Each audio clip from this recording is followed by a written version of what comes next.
At my brother's 10th anniversary, my stepmother slipped a drug in my champagne. A stranger warned me, so I swapped our glasses. Now, I'm watching her entire empire, built on my mother's grave, crumble. The air in my childhood home always smelled of money now. Old money, new money, it didn't matter. It was the sharp, sterile scent of lilies, thousands of them, flown in for the occasion and strategically placed in enormous vases to erase any lingering ghost of the past. My mother's ghost. Her scent had been roses and fresh linen, the smell of life. Eleanor's scent was the smell of a beautiful, expensive funeral. This was the 10th anniversary party for my half-brother, Mark, and his wife, Tiffany. But it wasn't just a party. It was a coronation, a celebration of the dynasty my father, Richard, and my stepmother, Eleanor, had built upon the foundations of my mother's legacy. A legacy they had tried their best to bury. I stood near the French doors leading to the terrace, clutching a glass of sparkling water. I felt like a ghost myself, haunting the edges of my own memories. This house, a sprawling Georgian estate my mother had painstakingly designed, was now a foreign country. Her warm, walnut-paneled library was now a minimalist white office for Eleanor. The vibrant, eclectic art she'd collected was replaced by cold, abstract pieces that screamed price tags instead of passion. Every change was a tiny, brutal assertion of ownership. Eleanor hadn't just moved in. She had conquered. Clara, darling. Eleanor's voice, smooth as silk and just as synthetic, slid up behind me. She placed a hand on my arm, her fingers cold, her diamond bracelet digging slightly into my skin. It was her tell, the little adjustment of the bracelet whenever she was asserting her dominance. You look simple. It suits you. I forced a smile that felt like cracking plaster. Hello, Eleanor. The party is stunning. Of course it is, she said, her eyes scanning the room, already dismissing me. Now be a dear and mingle. Don't just lurk by the doors like a lost child. She glided away, a queen in her court, leaving me with the familiar, bitter taste of insignificance. That was her gift, to make me, a 39-year-old architect, feel like a clumsy, unwanted teenager all over again. My brother, Mark, caught my eye from across the room. He was the golden boy, the heir apparent, holding court with a group of men in bespoke suits. He gave me a lazy, two-fingered wave before turning back to his audience, a smirk playing on his lips. The message was clear. You're here. We've done our duty by inviting you. Now stay in your place. My place. For the last 15 years, my place had been on the periphery. Ever since my mother passed, I had become an inconvenient relic of my father's first life, a life he seemed eager to forget. I remember the year I was accepted into a prestigious architectural program in Colombia, a dream my mother and I had nurtured together. But she had fallen ill, a rapid, cruel decline. I deferred my admission, then deferred it again, staying to manage her care when my father was too busy with work that I later learned was Eleanor. By the time my mother was gone, the scholarship had expired, and my momentum was lost. The family narrative, spun by Eleanor, was that I couldn't handle the pressure. The truth, that I had sacrificed my future for my family, was an inconvenient detail, so it was erased. I watch my father now. He looked older than his years, a man held upright by his expensive suit, his face a mask of geniality as he laughed at something the mayor said. He was so completely under Eleanor's spell, a willing captive in the gilded cage she had built for them both. For all of us. My thoughts were interrupted by a commotion near the main bar. The catering manager was in a hushed, frantic conversation with one of his staff. I saw Eleanor's head snap in their direction, her perfectly serene expression tightening for just a fraction of a second. She swept over to them, her movements a study in controlled grace. After a moment of quiet, intense discussion, she turned and her eyes found me. A slow, predatory smile spread across her face. Oh no! She glided back to me, her demeanor one of concerned sweetness. Clara, darling, there's a tiny crisis. One of the servers has fallen ill. It's almost time for the toasts, and we're short-staffed. She paused, letting the implication hang in the air. I know you're so wonderfully organized. Would you be an absolute angel and just manage the champagne trays? Just for the toast. It would be a tremendous help. The request was a punch to the gut. It wasn't a request. It was a command delivered with a saccharine smile. In a room filled with 200 guests, friends, and colleagues, she was asking me, her stepdaughter, the daughter of the woman who designed the very house we stood in, to be the help. It was a public, deliberate act of humiliation. Every fiber of my being screamed no. But years of conditioning, of being the one to keep the peace, to swallow the indignities to avoid a scene, took over. Of course, Eleanor, I heard myself say, my voice sounding distant and hollow. Anything to help. The words tasted like ash. I swallowed them down, just as I had swallowed my pride for the last 15 years. As I walked towards the staging area, I felt Mark's eyes on me. I glanced over and saw him laughing with his friends, gesturing towards me. The humiliation burned hot in my cheeks. I was a joke to them, a prop in their perfect life. At the serving table, a dozen trays were lined with gleaming champagne flutes. My job was to ensure they were filled and ready. As I began to pour, a woman in a sharp, dark suit approached the table. She had intelligent eyes and an air of calm authority. "You're Clara, right?" she asked. Her voice was even professional. "Yes," I said, a little surprised. "I'm Isabel. I'm heading up the security for tonight's event," she explained. "Just wanted to introduce myself. It's a beautiful home. Your mother had incredible taste." The mention of my mother was so unexpected it startled me. "You knew my mother?" "Not personally," she said, her gaze steady and unreadable. "My own mother did. They were very close once. Sophia Ramirez." The name hit me like a memory from a dream. Sophia, my mother's best friend from college, the one she'd lost touch with but always spoke of with such affection. "I remember her," I said, my voice barely a whisper. "She always said your mother was one of a kind," Isabel said. She gave me a small, almost imperceptible nod before moving away to speak into her wrist communicator. The interaction was brief, but it left a strange warmth in its wake. A tiny crack in the icy loneliness of the evening. For the first time all night, I felt seen. I had no idea that small moment of connection was about to save my life. I finished filling the glasses, my hands moving on autopilot. I watched the party from the service alcove, a servant in my own home. I saw Eleanor laughing, her head thrown back, a picture of effortless charm. I saw my father watching her, his expression one of complete adoration. They were the perfect couple, living the perfect life, and I was the smudge on the portrait, the one they kept trying to wipe away. And tonight, I would learn just how far they were willing to go to finally get rid of me for good. The moment arrived with the practiced choreography of a stage play. My father moved to the center of the room, tapping a knife against his glass. A hush fell over the crowd. It was time for the toast. My cue. I began directing the servers to circulate with the trays, my heart a dull, heavy stone in my chest. I picked up a single glass for myself from a separate table, the one the catering manager had pointed out for me. "A small courtesy," he'd said with a sympathetic look. As my father began his speech, a rambling ode to family, legacy, and loyalty. The irony was so thick it was almost suffocating. I felt a presence beside me and turned to see Eleanor. "You've done a wonderful job, Clara," she murmured, her voice a low purr. "So dependable." She smiled, but her eyes were chips of ice. She gestured towards a glass in my hand. "Make sure you have one. Your family, after all." Her hand, adorned with that glittering diamond bracelet, hovered near my arm. I watched, mesmerized by the flash of light on metal and stone, as she made a subtle, almost invisible gesture. Her fingers, quick as a serpent strike, moved over my glass. I saw something small and white, no bigger than a grain of rice, drop from her clutch. It hit the bubbling champagne and vanished instantly, leaving no trace. For a heartbeat, my brain refused to process what my eyes had just seen. Did that just happen? Did she? It was so fast, so slick, I might have convinced myself I'd imagined it. The soft lights, the flow of champagne, the pressure of the night. It would have been easy to dismiss. But I wasn't the only one who saw it. "Don't drink that."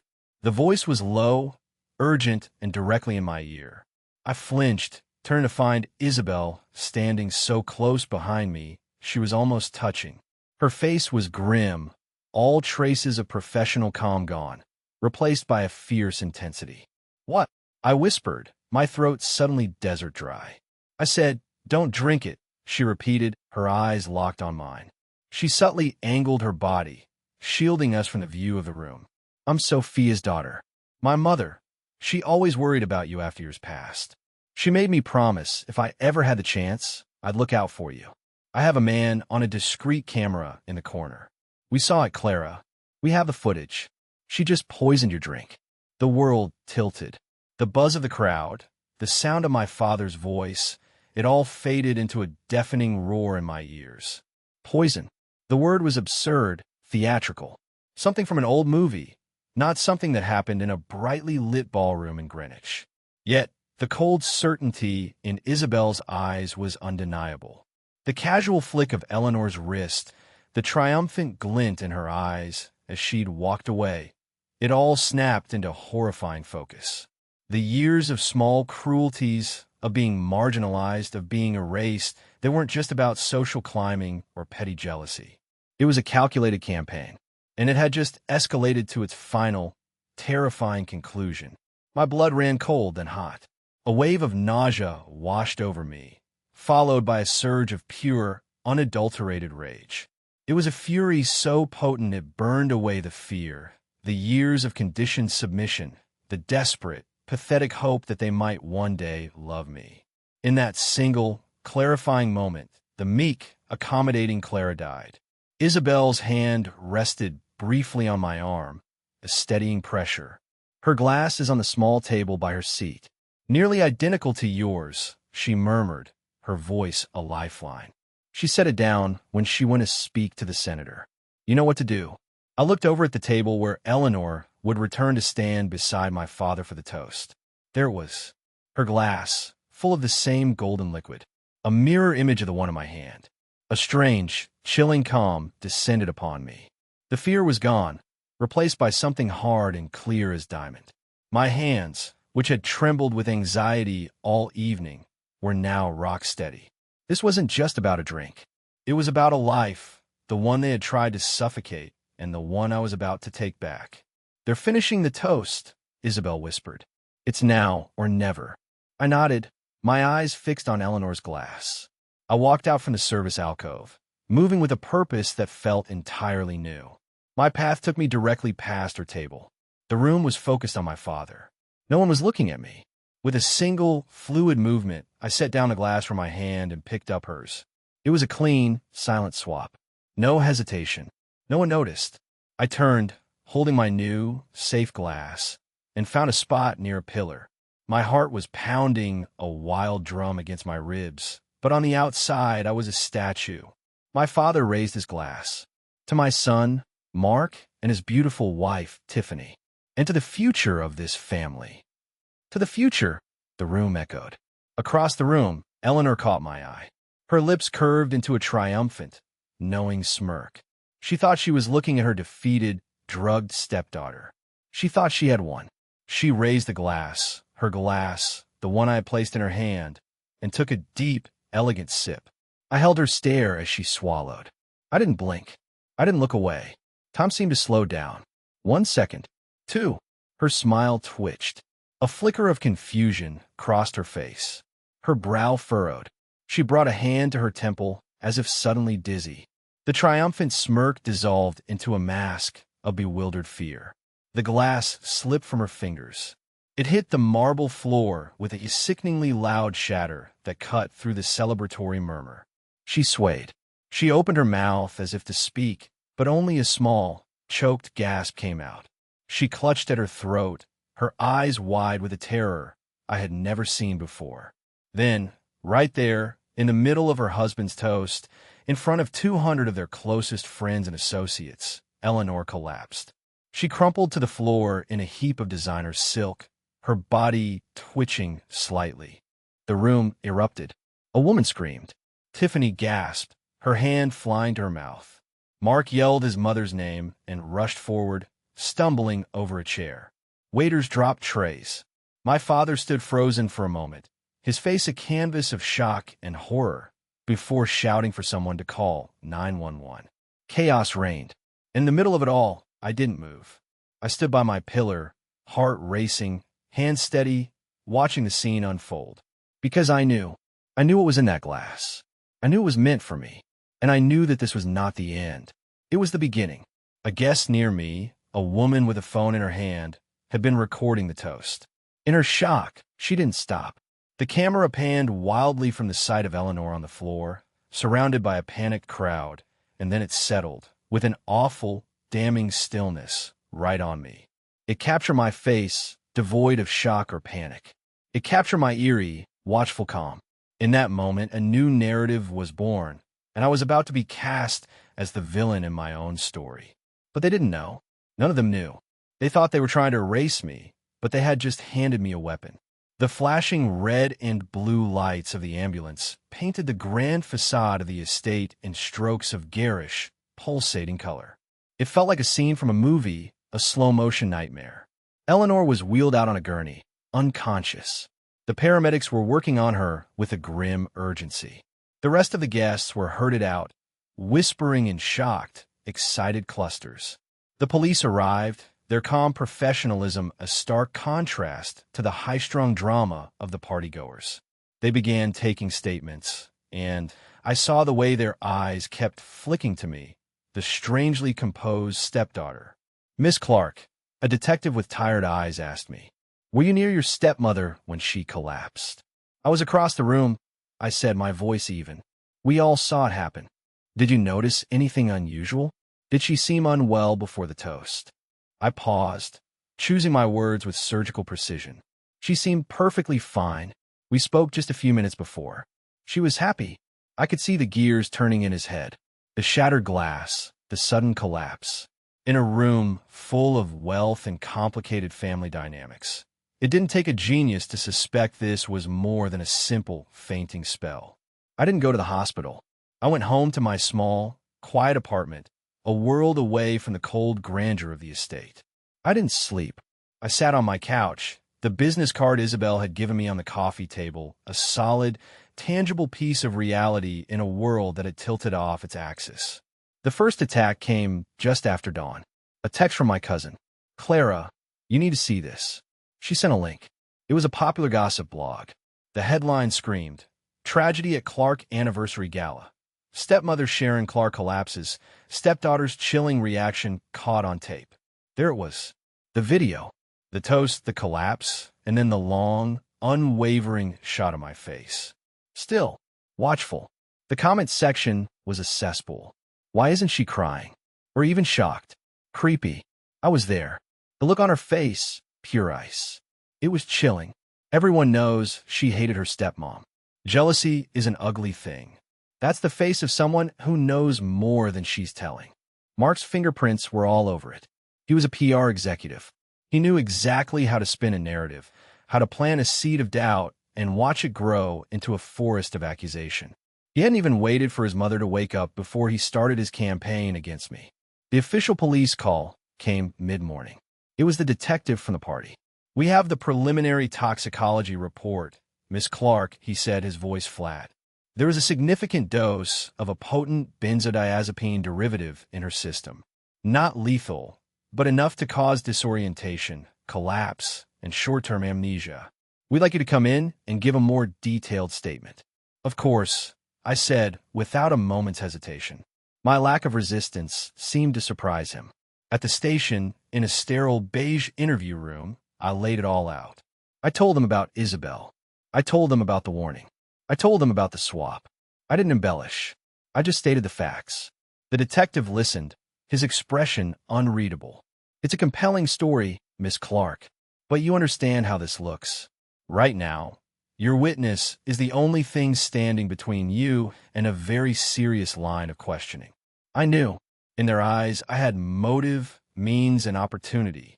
The next blow landed 2 days later. It was an email from the head of my architectural firm. "Clara," it began, without pleasantry. "In light of the ongoing police investigation and the unfortunate and very public nature of this family matter, we feel it's in the best interest of the firm to place you on indefinite paid leave effective immediately. Fired. They used softer words, but the meaning was the same. The smear campaign had worked. I was now not only the creepy stepdaughter, but also a reputational risk. I was radioactive. That was my rock bottom.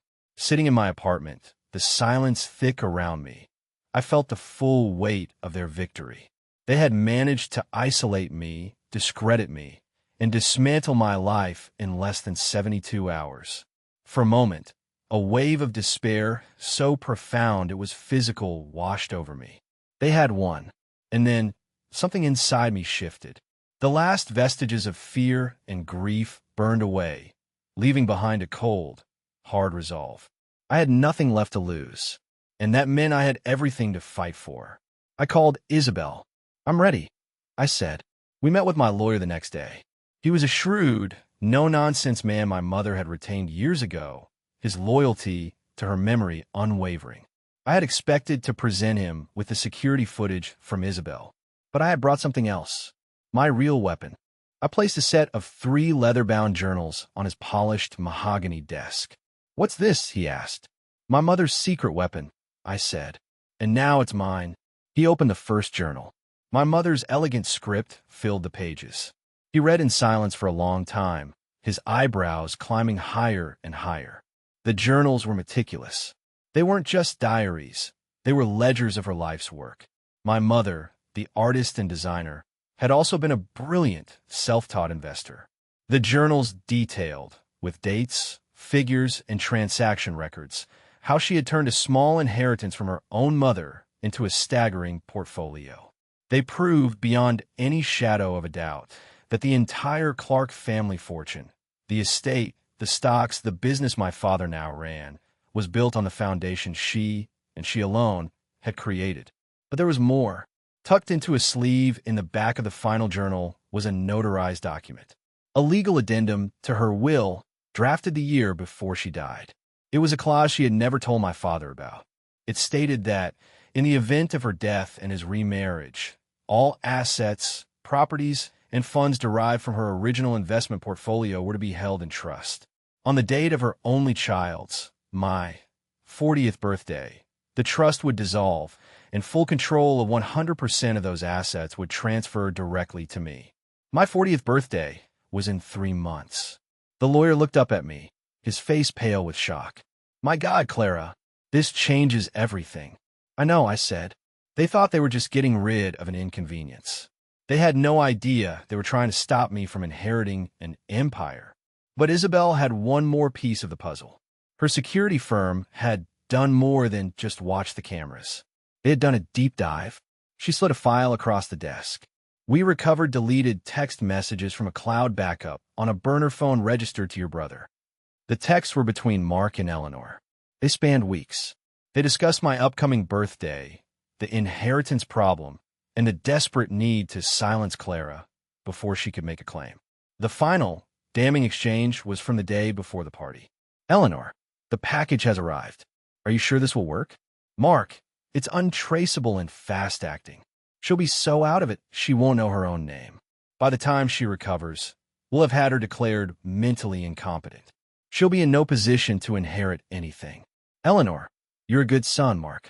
"Mark, I'm just protecting our family and our future." He wasn't just a bystander. He wasn't just spinning PR. He was the architect of the entire plot. My own brother. The trap was set. My father, at the urging of his lawyers who had gotten wind that I was making moves, summoned me to the estate for a family meeting. The goal was to intimidate me, to force me to sign a non-disclosure agreement in exchange for a paltry settlement, to bury the truth forever. Eleanor was there, looking pale but defiant. Mark stood beside her, his face a mask of arrogant self-righteousness. My father sat at the head of the dining room table, looking grave and important. They were ready to deliver the final blow. They weren't expecting me to walk in flanked by my lawyer on one side and Isabel on the other. I didn't sit down.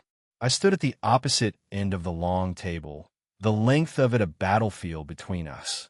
"We're here to discuss a generous offer, Clara," my father began, his voice condescending. "No," I said, my voice clear and steady, echoing slightly in the cavernous room. "You're not. You're here to listen. My lawyer placed a file on the table. This is a copy of the security footage from the party, showing your client, Mrs. Clark, committing felony assault. Eleanor scoffed. A doctored video. Ridiculous. Is it?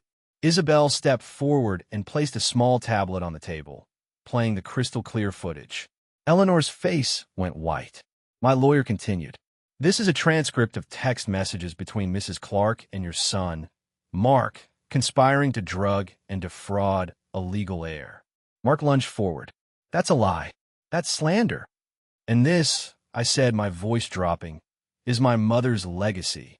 I placed her 3 journals on the table with a heavy, final thud. These prove that everything you have, every penny you've spent, every brick in this house belongs to me. The trust activates in 12 weeks.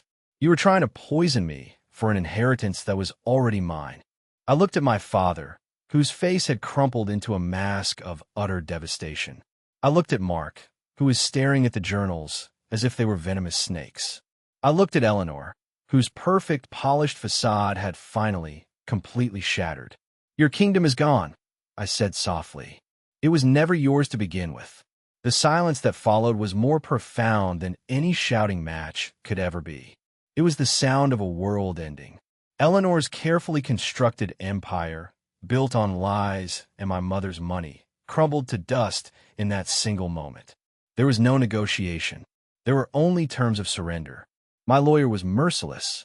Faced with irrefutable evidence of conspiracy to commit assault, fraud, and a host of other charges, Eleanor and Mark had no choice. Within 48 hours, Eleanor signed away any and all claims to the estate. She left the house in the dead of night, with nothing but her clothes and jewelry, her social standing in tatters. The news of the scandal, backed by leaked, undeniable proof, spread through their elite circles like wildfire. She wasn't just divorced. She was exiled, a pariah.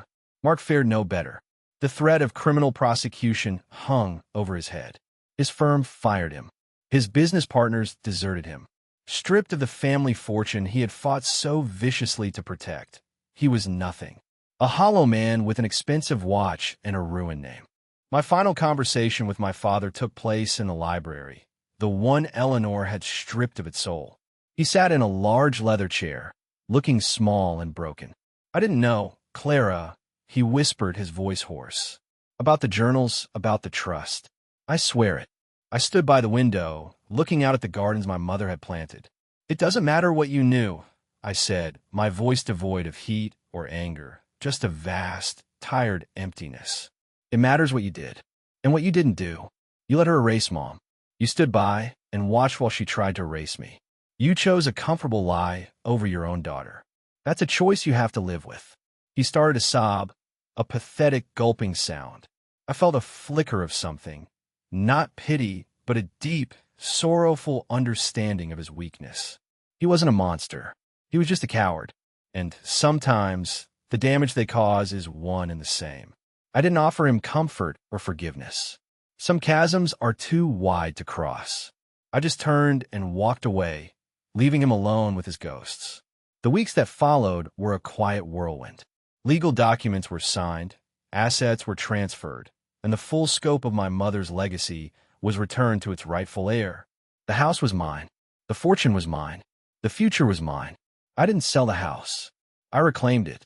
The first thing I did was hire a team to strip out every trace of Eleanor's cold, minimalist aesthetic. The white walls were repainted in warm, deep colors.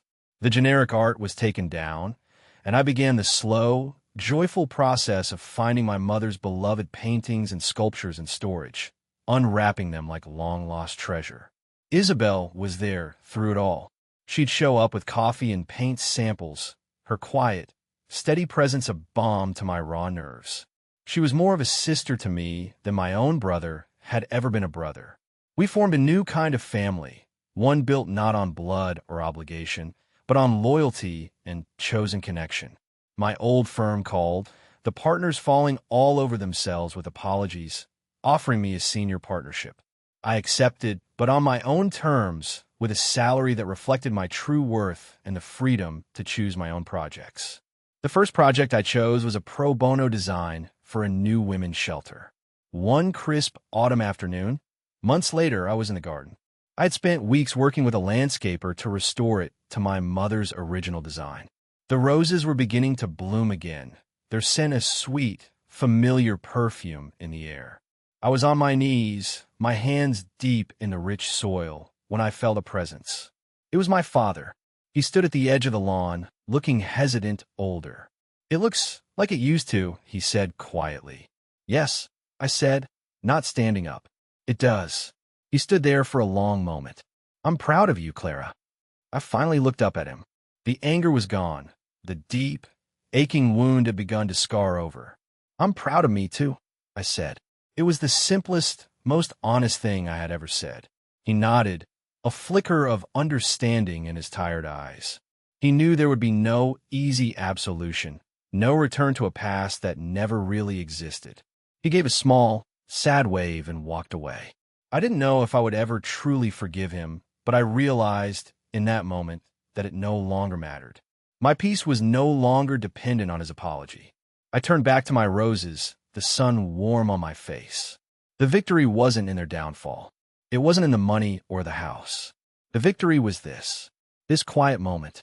The feeling of soil under my fingernails, the scent of my mother's flowers, the unshakable knowledge of my own strength.